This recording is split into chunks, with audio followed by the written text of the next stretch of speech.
Barangay La Paz, Makati City na nagbabaybay sa Levi Mariano kanina. Biglang nagka-problema yung electric bicycle namin. So, tumabi kami, bandang KFC. So, nung pagdating ko namin, may lumapit na isang concerned citizen. Nag-offer siya na meron daw parang programa si Mayor Lani Cayetano na libreng serbisyo daw ng mga pang rescue. So, sumangayon kami, nagtantay kami. Wala pa mga 5 minuto, dumating kaagad yung tow truck ng Team React.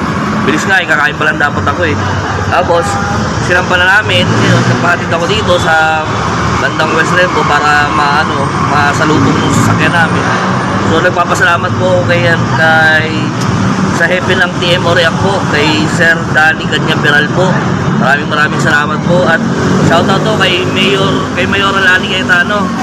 Maganda po yung programa niyo. Sana maraming pa po kayong matulungan. God bless po and I love Taguig. Salamat po.